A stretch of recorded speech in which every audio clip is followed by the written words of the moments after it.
Voilà, c'est la commission enseignement du Conseil des femmes francophones de Belgique qui a commandé cette petite étude. Je voudrais dire d'abord que cette commission a pour objectif principal l'intégration d'une perspective de genre dans l'ensemble du système éducatif.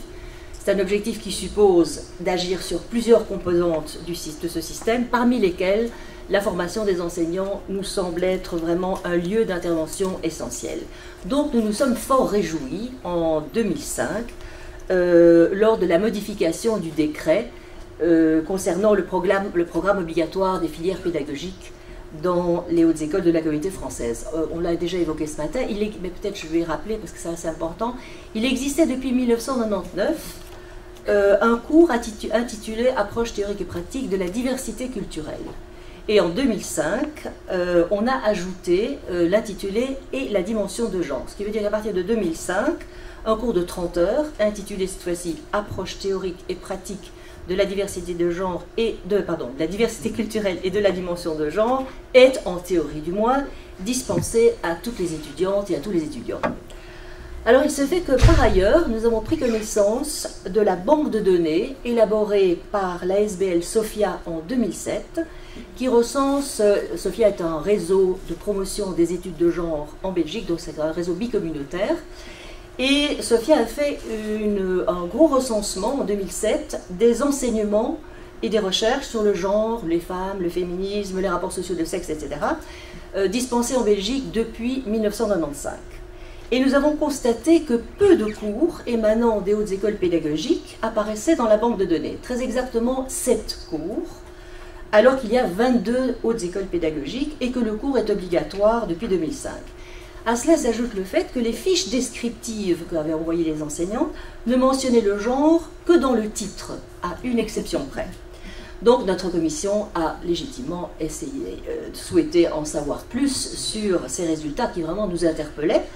Et grâce à un subside de la Direction de l'égalité des chances, nous avons pu engager une chercheuse afin de réaliser une enquête qui avait pour objectif d'étudier comment cette problématique du genre avait été intégrée dans la pratique, dans l'enseignement supérieur pédagogique après le décret de 2005. Et nous souhaitions en particulier identifier les problèmes concrets, les freins à cette intégration, repérer les facteurs favorables quand l'intégration a eu lieu, établir les besoins et les demandes des écoles à la matière et recenser les bonnes pratiques. Ça, c'était vraiment les objectifs que nous avions. Alors, en ce qui concerne la recherche, elle repose sur 22 entretiens semi-directifs avec des enseignantes et enseignants chargés de ce cours. Et il était prévu dans le projet de recherche, étant donné le délai extrêmement court dont nous disposions, de n'organiser qu'un seul entretien par établissement. Et donc, dans le cas où les établissements comptaient plus d'un titulaire du cours, la chercheuse a fait le choix de rencontrer la première personne qui la contactait. Donc en tout d'après ce qu'on a pu évaluer, d'après le recensement et d'après les données sur Internet, il y aurait en communauté française entre 53 et 56 titulaires du cours Approche théorique et pratique de la diversité culturelle et de la dimension de genre. Et donc la totalité des enseignants donnant ce cours en communauté française n'a pas été interviewée. Ça représente à peu près la moitié de ces enseignants, ce qui biaise en partie les résultats. Donc ce que je vais vous donner comme résultat, ce sont des résultats qui ne sont pas totaux et il faut prendre la recherche plutôt comme une recherche exploratoire et les résultats comme une première étape, je dirais, pour identifier une série de questions qui devraient être étudiées de manière plus approfondie par la suite. Donc, l'échantillon est composé de 26 enseignants provenant de 22 établissements, 26 et pas 22 parce qu'il y a eu 2 entretiens groupés. Sur ces 26 personnes, il y a 19 femmes et 7 hommes, c'est-à-dire 74% de femmes, alors que dans l'ensemble des enseignants, il y a 62% de femmes seulement. Donc on a un échantillon avec une légère surreprésentation de femmes. Le profil de ces enseignants est très varié. On compte 16 types de formations, dont psychopédagogie, sociologie, théologie et communication sont celles qui reviennent le plus fréquemment. Mais le cours est également donné par des personnes qui ont une formation en, je cite, journalisme, sexologie, anthropologie, philosophie, histoire, philologie classique, langue germanique, sciences économiques et politiques et même kinésithérapie. Donc un très large éventail de formations ce qui semble indiquer que l'attribution de ce cours n'est pas liée à la possession d'un diplôme particulier, ou pour le dire autrement, que la compétence en matière de diversité culturelle et de genre ne résulte pas systématiquement de l'acquisition de savoirs académiques spécifiques. Il ressort d'ailleurs des entretiens que les établissements n'exigent pas un profil particulier de formation pour donner ce cours, même si certaines directions attribuent le cours plus volontiers à des psychopédagogues ou à des sociologues.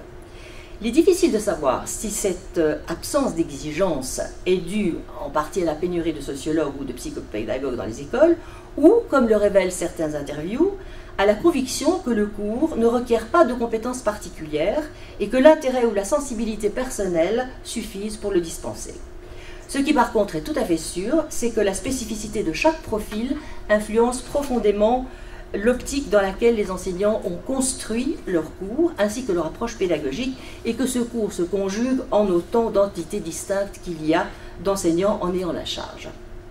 Alors, le premier constat qui s'est imposé très vite au cours de la recherche et qui a été pour nous le plus inattendu, c'est que la moitié des enseignants interrogés affirment n'être pas au courant du changement d'intitulé, ajoutant la dimension du genre.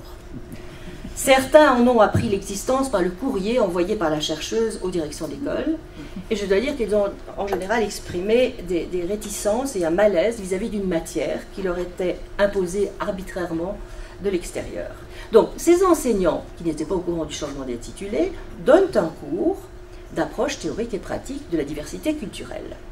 Et c'est un cours que la majorité d'entre eux ont construit, toujours dans notre petit échantillon, hein, c'est la moitié des enseignants concernés, cours que la majorité d'entre eux ont construit à partir de la formation organisée par le CBAI. Le CBAI, c'est le Centre bruxellois d'action interculturelle à Bruxelles, et l'Université de Liège, lors de la création du cours en 1999. Donc quand la ministre Dupuy a introduit ce cours de 30 heures sur la diversité culturelle, on a proposé aux enseignants une formation qui était organisée par le CBAI et l'Université de Liège. Et il semblerait que cette formation serve encore aujourd'hui de base au cours qui est donné.